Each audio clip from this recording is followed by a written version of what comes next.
To my another new video Sunny. আজকে আপনাদের সাথে থাকবো আর একটা নতুন ভিডিওতে স্বাগতম। পুরো ভিডিও নিয়ে থাকবো আমি মোহাম্মদ সানি।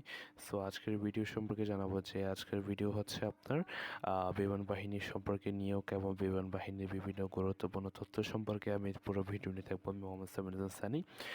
সো আজকের ভিডিও যেহেতু ফার্স্ট টপিক আছে বিমান বাহিনী নিয়োগ সম্পর্কে, সো আমরা এখন চলে যাবো কম্পিউটার স্ক্রিনে এবং সম্পূর্ণ কথা চলছে কম্পিউটার স্ক্রিনে। তো চলুন আমরা কম্পিউটার স্ক্রিনে যাই।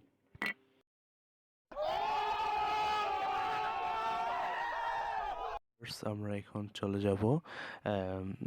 আমরা এখন আছি বিমান সেনা নিয়োগ, পুরুষ ও মহিলা বিমান সেনা নিয়োগ সম্পর্কে আজকে আমরা জানবো। আমি একটু জুম ক্রেডিট দিয়ে দিচ্ছি, আর পারলে আমি লিংক দিচ্ছি।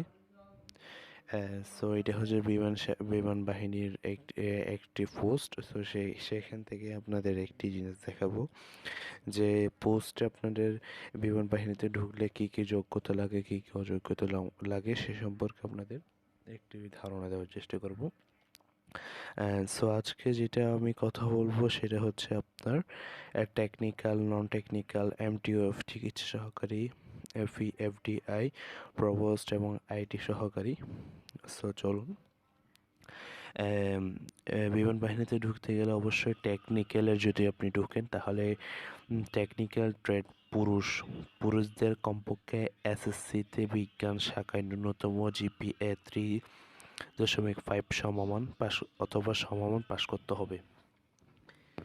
আপনাদের একটা কথা বলে রাখছি, নেভি অথবা বিমান বাহিনীতে আপনারা যদি ঢুকতে চান অবশ্যই আপনাদের সায়েন্স নিয়ে পড়তে হবে। সায়েন্স ছাড়া কিন্তু নেভি এবং বিমান বাহিনীতে অ্যালাউড না। এটা যা অনেকে জানান না হয়তো, তাহলে জেনে নিন। সো আপনাকে বিমান বাহিনী ও নৌবাহিনীতে অবশ্যই আপনাকে সায়েন্স নিয়ে পড়তে হবে। সো চলুন। টেকনিক্যাল ট্রেড পুরুষে এসএসসি ও বিজ্ঞান শাখা ন্যূনতম জিপিএ 3.5 পেতে হবে সব কিছুতেই। এর নন টেকনিক্যাল, এমটিওএফ, প্রভোস্ট, চিকিৎসা সহকারী ও পিএফডিআই পুরুষ ও মহিলা, এবং আইটি পুরুষ। এই ক্ষেত্রে অবশ্যই আপনাকে 3.5 জিপিএ 5 পেতে হবে, মানে জিপিএ 3.5 পেতে হবে। এবার তারা একটু উল্লেখ করেছে কারণ চিকিৎসা সহকারী ট্রেডে প্রার্থীদের এমএটিএস হতে 4 বছরের মেয়াদী এমএটিএস সম্পন্নকারী ব্যতীত অন্য কোনো প্রার্থীকে 2019 সালে পরবর্তী এসএসসি পরীক্ষা উত্তীর্ণ হতে হবে। মানে আপনাকে অবশ্যই যারা এমএটিসে আছেন, ম্যাটসে, তাদের অবশ্যই আপনাকে করতে হবে, 4 বছর মেয়াদী সম্পন্ন করতে হবে। আচ্ছা, যারা এগুলো এমএটিএস বুঝতেছেন না, এমটিসি বুঝতেছেন না, আইটি পিডিএ এগুলো বুঝতেছেন না, অবশ্যই তারা সম্পূর্ণ ভিডিওটা দেখে আসুন। এবার চলুন নির্বাচনী পরীক্ষা বিষয়সমূহ। টেকনিক্যাল ট্রেডে থাকতে হবে আইকিউ, মানে হচ্ছে আপনার এটা এই এমসিকিউ, বহু নির্বাচনী প্রশ্ন। তারপর থাকবে ইংরেজি, পদার্থ বিজ্ঞান ও গণিত। এবং অন্যান্য পরীক্ষার মধ্যে আছে স্বাস্থ্যগত মৌখিক পরীক্ষা, মানে হচ্ছে আপনার রাইটিং পরীক্ষা, একটা রাইটিং পার্ট, আরটা হচ্ছে আপনার বডি, আর একটা হচ্ছে আপনার বাই। ওকে, সব। তারপরে নন টেকনিক্যাল আছে হচ্ছে আইকিউ, ইংরেজি, সাধারণ জ্ঞান। তারপর এমটিওএফও আছে, ঠিক আইকিউ, পদার্থ বিজ্ঞান, গণিত, স্বাস্থ্যগত মৌখিক ব্যবহারিক পরীক্ষা আছে। প্রবেস্টও ঠিক সেরকম, চিকিৎসা তো ঠিক সেরকম, ফিবি এনডিডিআইতেও সেরকম, আইটি সহকারেতেও সেরকম। ওকে, এবার আসুন, যারা এই পরীক্ষা দিতে যাবেন তাদের এখানে একটা কারণ লিখে দিয়েছে। পিএফএনডিআই ও প্রবোস্ট ট্রেডের যারা নিয়োগের জন্য পরীক্ষা দিবেন সকল প্রার্থীকে শারীরিক দক্ষতা যাচাই পরীক্ষার জন্য খেলাধুলার পোশাক সঙ্গে আনতে হবে। আপনি খেলাধুলার পোশাক সঙ্গে নিয়ে যাবেন। এবার আসুন বিশেষ যোগ্যতা। টেকনিক্যাল ট্রেডে পুরুষদের যোগ্যতা থাকতে হবে যে কোনো স্বীকৃত কারিগর প্রশিক্ষণ ইনস্টিটিউট থেকে সনদপ্রাপ্ত প্রার্থীদের অগ্রাধিকার দেওয়া হবে। নন টেকনিক্যালে আন্তর্জাতিক, জাতীয় অথবা বিভাগীয় জেলা পর্যায়ে খেলায় অংশগ্রহণকারী প্রার্থীকে অগ্রাধিকার দেওয়া হবে। এবার এমটিএফও হালকা অথবা ভারী যানবাহন চালনার বাস্তব অভিজ্ঞতা ও বৈধ ড্রাইভিং লাইসেন্স প্রার্থীদের অগ্রাধিকার দেওয়া হবে। চিকিৎসা সহকারীতে এমএটিএস হতে 4 বছর মেয়াদী সম্পন্নকারী প্রার্থীদের অগ্রাধিকার দেওয়া হবে। পিএফএনডিআই প্রভোস্ট পুরুষ ও মহিলা বিশেষ শর্ত পূরণকারী ও চৌকস চালনের অগ্রাধিকার দেওয়া হবে। আইটিতেও কারিগরি প্রশিক্ষণ ইনস্ট্রুমেন্টের সনদপ্রাপ্ত হতে হবে। তো ভিডিওটা অনেক লং হয়ে যাচ্ছে, আমি খুব শর্টকাটে বলে দিচ্ছি। আপনাদের অন্য যোগ্যতা থাকতে হবে। জাতীয়তা বাংলাদেশে পুরুষ ও মহিলা নাগরিক, বয়স হতে হবে 16 থেকে 21 বছর। বয়স হতে হবে আপনাকে 16 থেকে 21 বছর। আর M2F ট্রেডে হতে হবে 24 বছর। চিকিৎসা সহকারী হতে হবে 26 বছর। আর বৈবাহিক অবস্থা অবশ্যই অবিবাহিত হতে হবে। আবার অনেকে আছে বিয়ে করেছেন ও তালাকপ্রাপ্ত হলে আপনি এখানে যোগ দিতে পারবেন না। উচ্চতা অবশ্য সকল ট্রেডের ক্ষেত্রে উচ্চতা 5 ফুট 4 ইঞ্চি হতে হবে। তারপর ডিএতে ও প্রভোস্টে আপনি 5 ফুট 8 ইঞ্চি হতে হবে।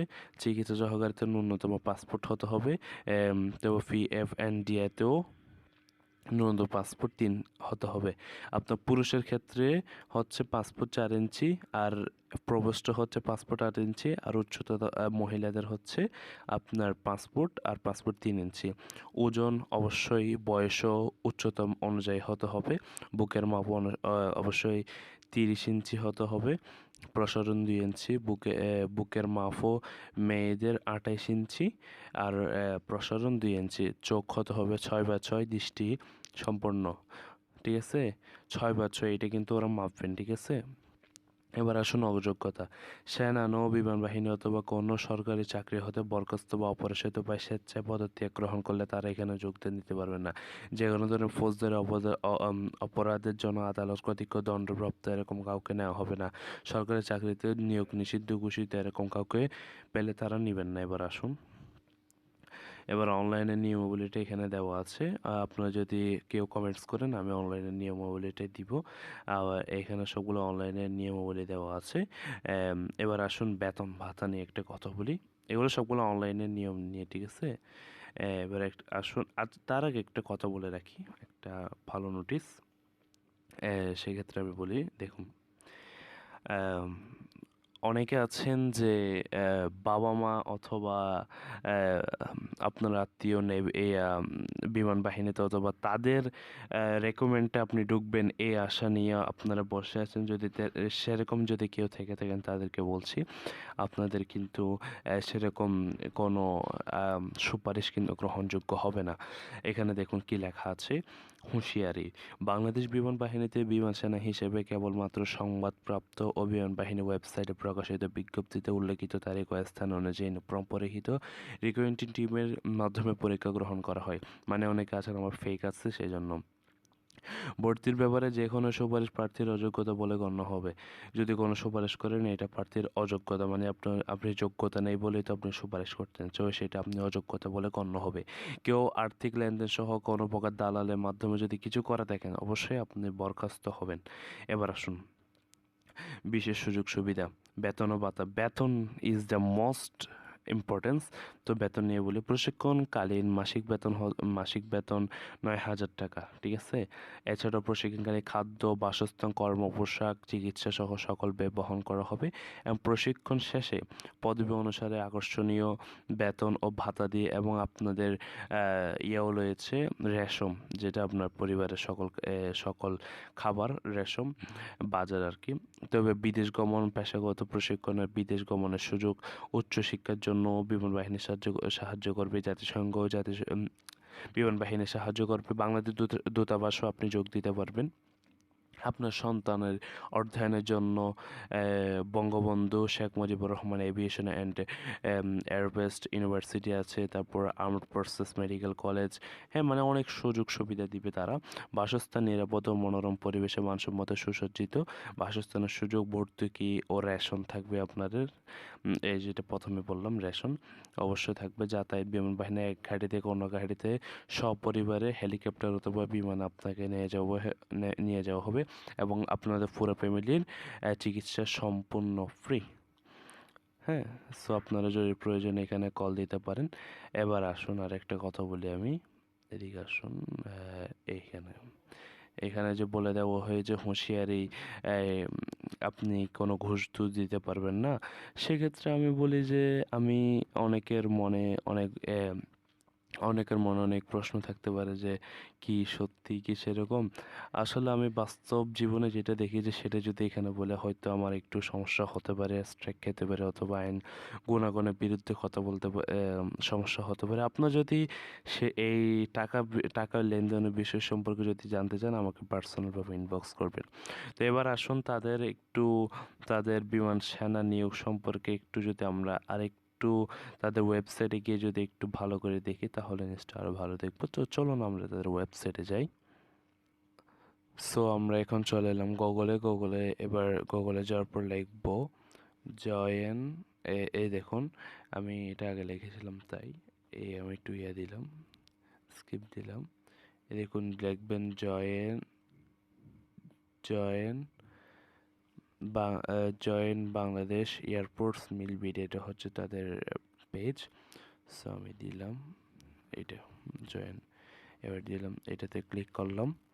তাদের এটা আছে এই এই যে এয়ারপোর্টসের, তাদের এখানে বিভিন্ন সম্পর্কে আপনার টেকনোলজি সম্পর্কে এখানে অনেক কিছু জানবেন, তাদের সম্পর্কেও জানবেন, যে তাদের বাহিনী সম্পর্কে আপনারা এখানে অনেক কিছু সার্কুলারও আছে, এখানে বিভিন্ন সার্কুলার আছে। আমি সার্কুলারে ক্লিক করে আপনাদের একটু দেখিয়ে দিই। এই দেখুন, এখানে আপনারা নিয়মিত বিভিন্ন সার্কুলার পাবেন এবং তাদের ইনফরমেশন সেন্টারও আছে। সো দেখুন এটা হচ্ছে তাদের নতুন সার্কুলার। এটা এখন এখনও ডেট আছে অবশ্য এই সার্কুলারটা, অফিসার ক্যাডেট হিসেবে এই সার্কুলারটা নিচ্ছে, ঠিক আছে।